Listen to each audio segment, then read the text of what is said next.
I grew up as a kid that was raised by a farmer and teacher in the suburbs, and on the weekends I farm at the family operations. Our sod farm out in Bluffdale, Utah was where it was now, which is now all a suburban sprawl.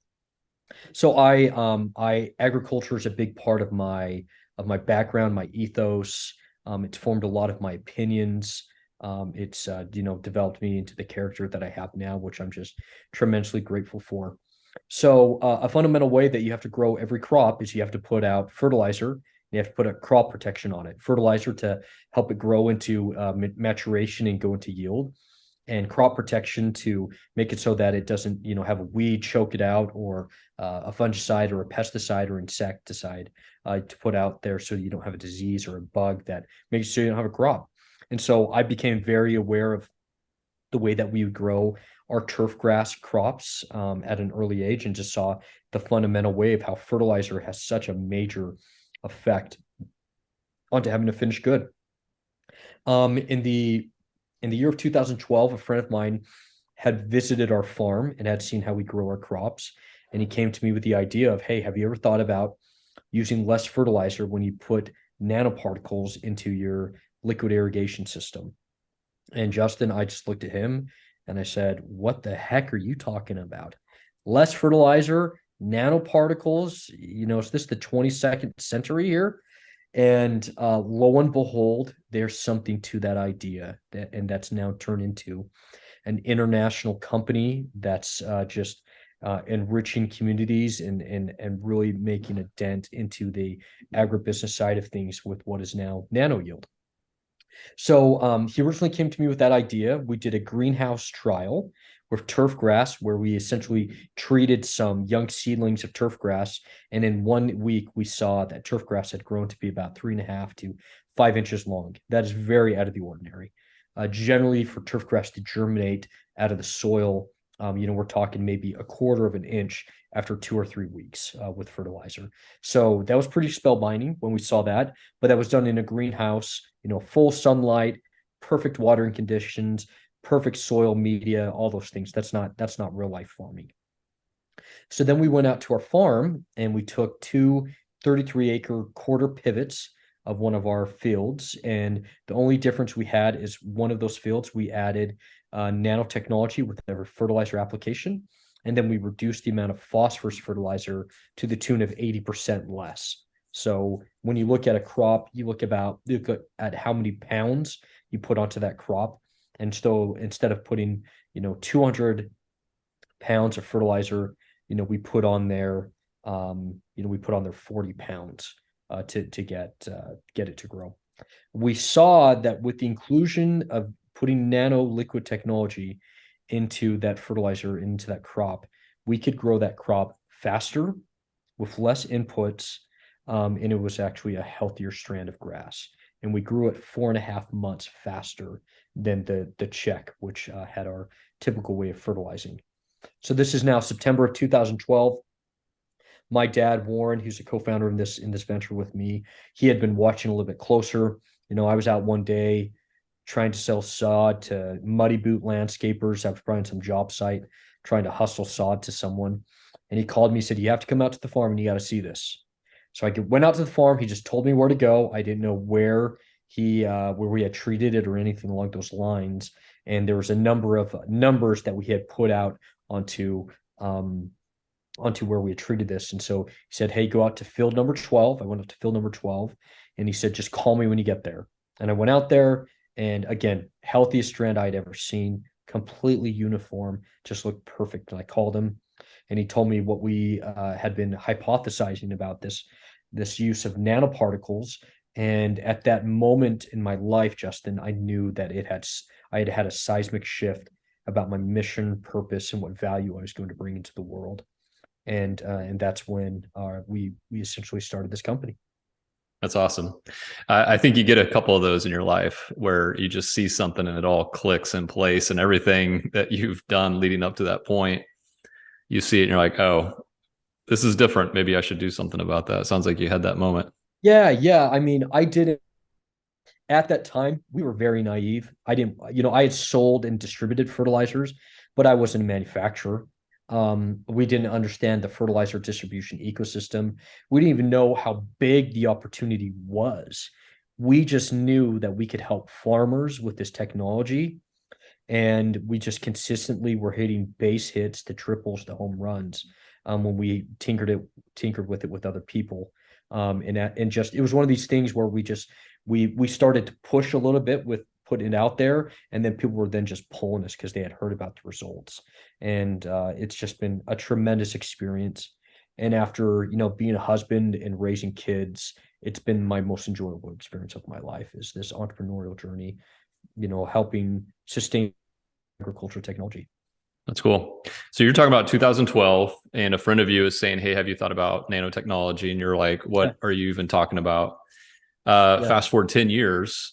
Yeah. Whenever you say to somebody, "Hey, have you thought about nanotechnology?" Do they give you the same response that you had 10 years ago, or is there a group of people that if you talk to, they're fully educated on this, very aware, may have even got their hands dirty with it? Like, where would you say the adoption curve is right now with this? Last year, we our total product applied on acres was about almost 4 million acres. Um, there's 900 million acres in the United States of America. So we just have this tremendous opportunity ahead of us. And so from the adoption curve, we are very much, even though we're 9 years, 10 years into this, very, very well much just getting started, right? For the most part, people have have understand that nano means smaller and more efficient. There's the iPod Nano for those that not listening or didn't have iPods like Justin and I had. The iPod Nano was a little iPod you would put on your upper arm so that when you went jogging, you wouldn't have an iPod clinking around in your pocket. So, Apple kind of paved the way for people to understand what nano is. And then on the sports nutrition side, nano is quite a buzzword right now because people are trying to absorb nutrients and get better metabolites of specific compounds.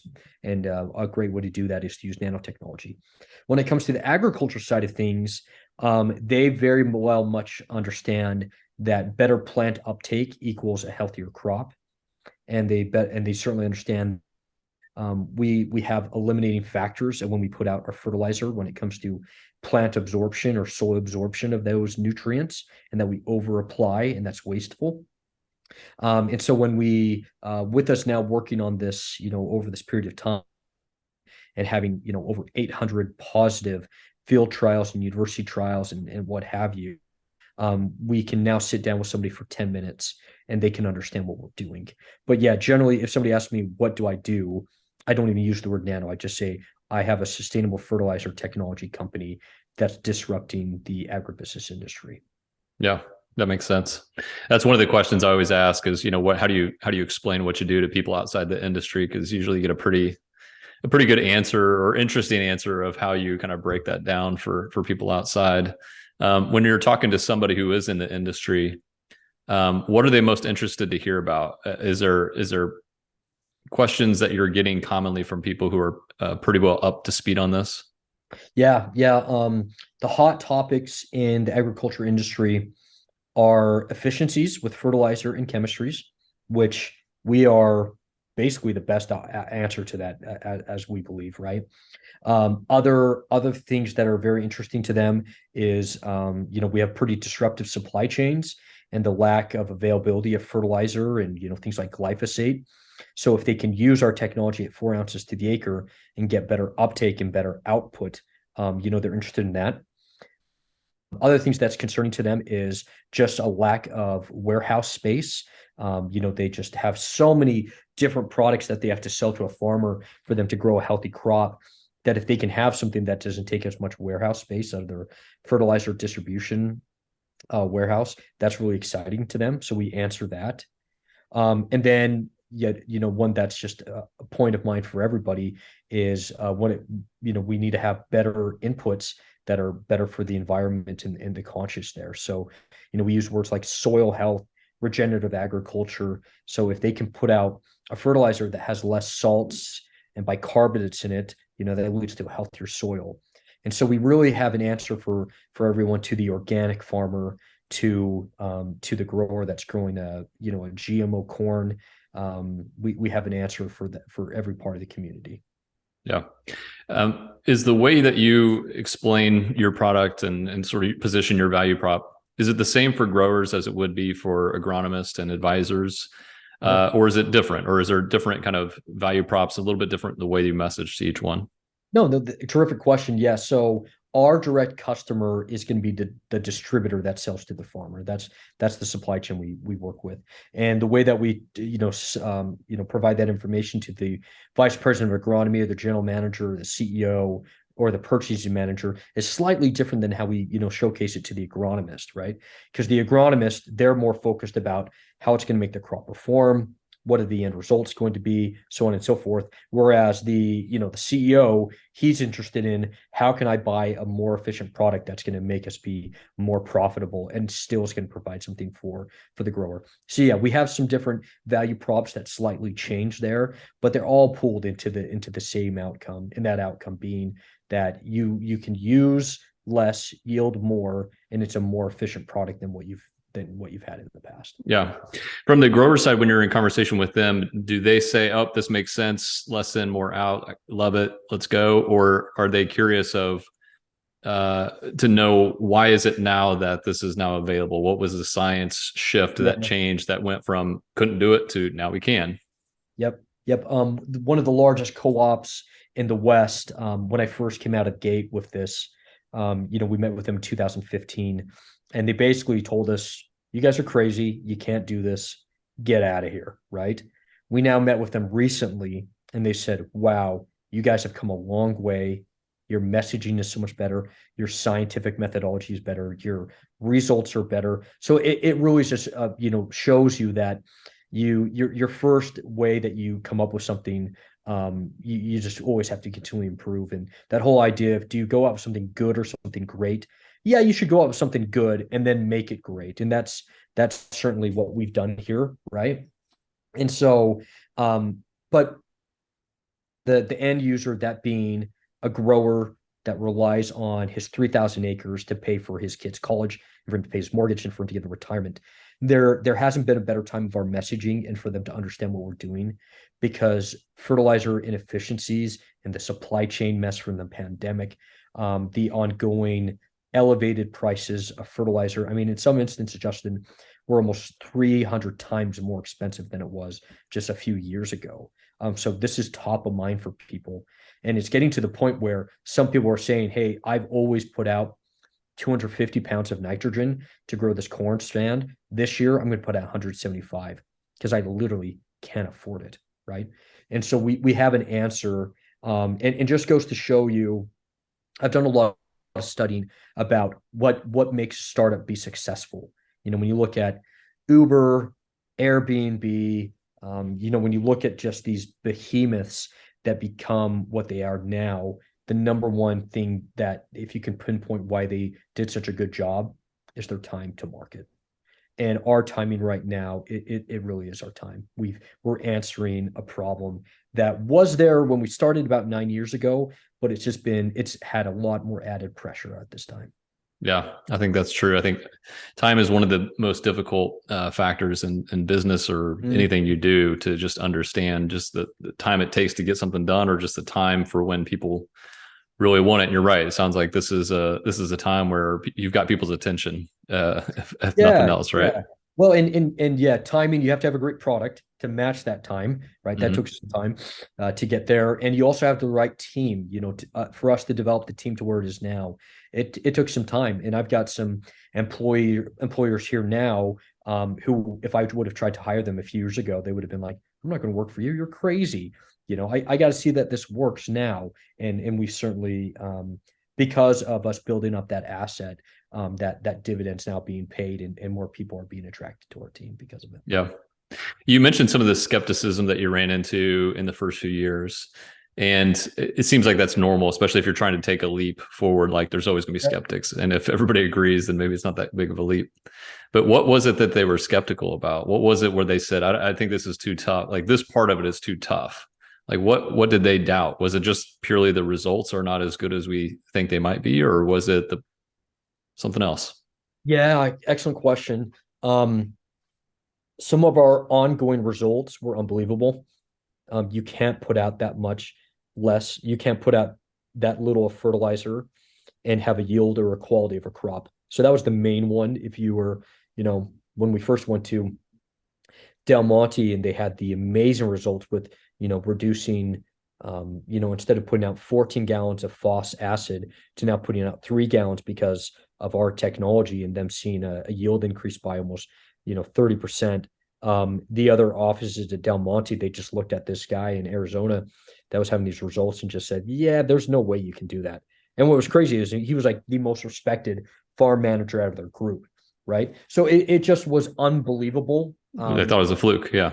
Yeah, they thought it was a fluke. And okay, what was going on with your water? Okay, you just had better weather.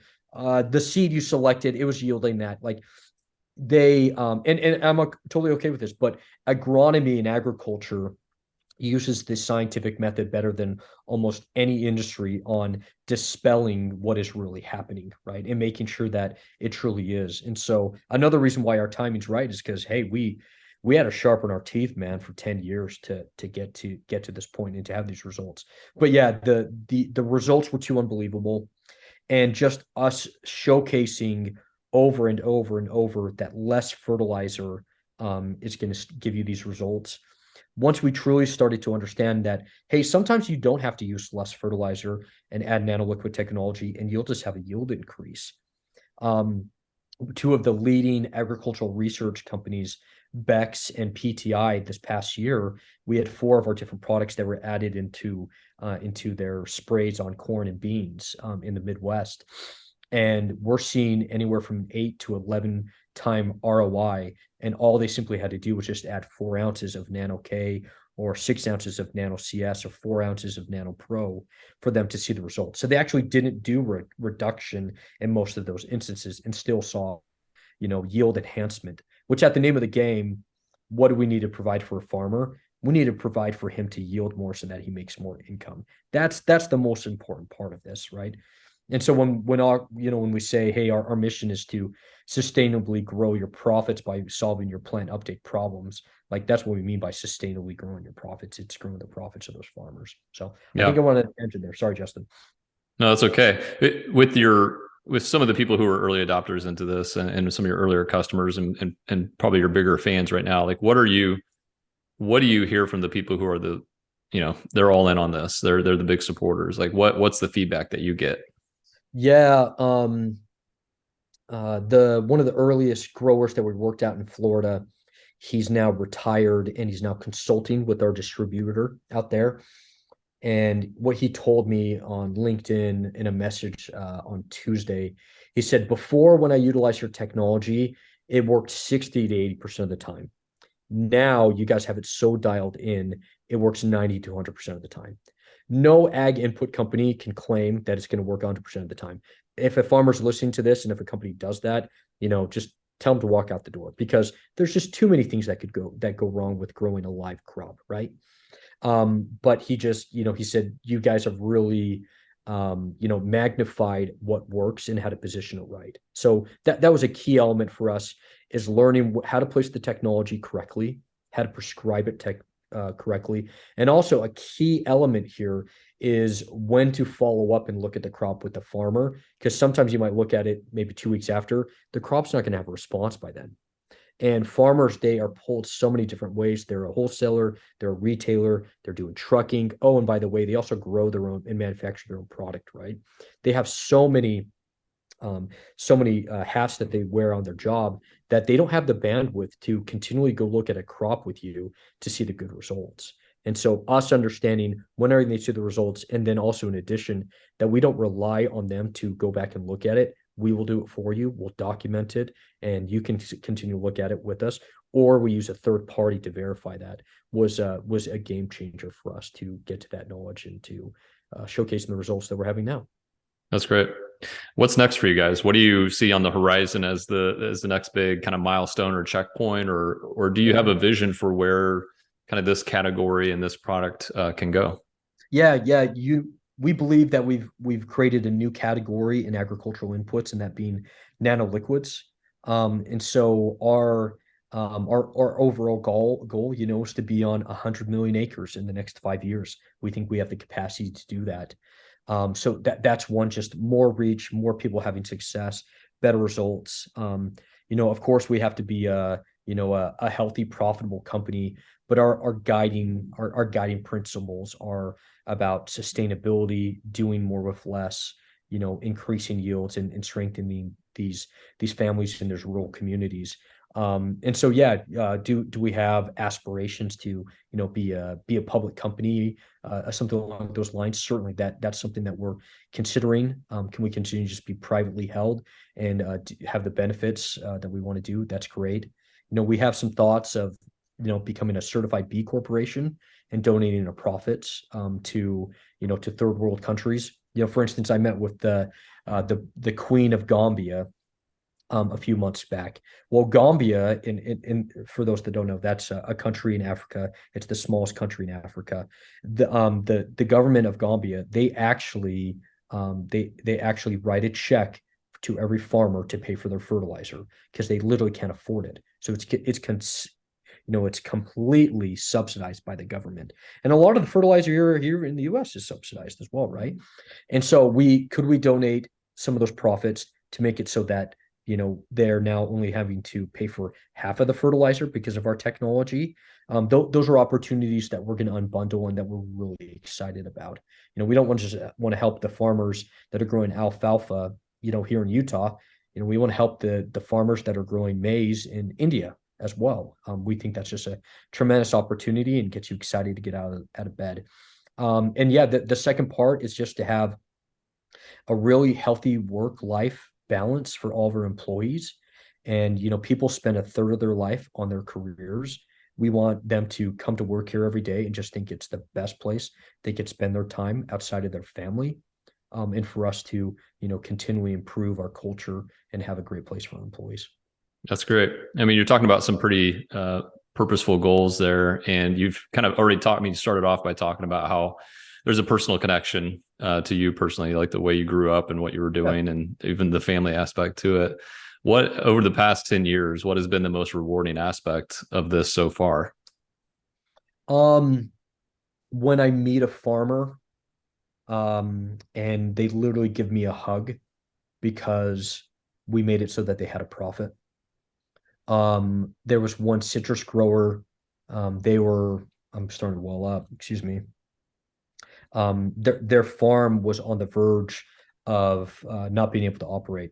They had this really tough disease and pestilence that came into their crop. And by utilizing our technology with other great agronomic plans, they were able to have a healthy crop, right? And when you literally meet people and they have tears and they just thank you, that's just pretty tremendous. I've been involved in church service all my life, and helping communities. And when you can combine doing that with commercialization, and you're now, having employees that are able to get their kids to college, and you're helping this many lives, that's just super exciting. One of our investors, their mantra is enrich lives. And I love that mantra of just how can we enrich and make lives better. And so for us, it's strengthening communities, making it so that farmers have more of an enriched life because of what we've been providing to them. That's been very rewarding. That's great. I mean, you're doing something that has the ability to have a pretty significant impact on people. With that comes a responsibility too, right? Like each year you get one growing season typically, and so you cannot, make a gamble that doesn't pay off, right? And so I'm sure part of this process that you're going through is just proving it to where people can understand, hey, this is a pretty safe bet, and I can take steps in this direction. Do you feel like with your product there is a small step that people can take initially before they take a bigger step, or what does that look like for someone who's interested, considering it, but maybe not ready to go all in on something? Do you feel like there's a progression into this? Certainly. Yes, certainly. We went from it being maybe like a 3-year sales cycle to about a year and a half. So we've cut that in half, which is just fantastic. I'll never believe that we can do it faster than a year. It takes time. And so, yeah, we do demo product. hey, you want to give this a try? Here's a gallon of Nano Pro that's going to go out on 32 acres. Add this with your glyphosate, spray it. You're going to see in 7 days that your glyphosate is now performing better and that weed is burning down quicker, right? And that it's just desiccated better, so on and so forth. So we'll continue to do that. That's a big part of our budgets, is just having demo product that we give to growers for them to see that it works. And then after them seeing that it works with their glyphosate, they then think, okay, well, if that compound worked with with glyphosate, what can it now do with my nitrogen or my calcium or what have you? And then we just slowly, get onto all those crops. But yeah, we as a company, we have the potential to be applied on basically every crop in the United States at a minimum of 6 times to a maximum of 30 times throughout a growing season. And so there's tremendous opportunity as we showcase the product there, and just the value of that lifetime value of acquiring that customer. We're very much tuned into what we need to do there for them to realize the benefits of what we do. Yeah. My experience with growers is if it doesn't work, they really talk about it. But when it does work, they still talk about it. Right. And so if you can, or they might keep it to themselves. Right. That's also kind of tough. Occasionally. Right. So occasionally. Right. Sounds like you've had some interesting conversations with people who've tried it and you're getting good feedback. I'm sure that's meaningful to your team as well as spending time with folks and hearing how it works or doesn't work and how they're applying it. Yep. The farmers that use our product, they are the champions of our company. We just think the world of them. That one, they'll take a risk. Two, they'll seek out results, and three, that they'll provide those results to us. Because we can go to my family farm out in Vernon, Utah, on 600 acres and see results, but that's meaningless unless it goes to an actual customer that's going to use it over and over.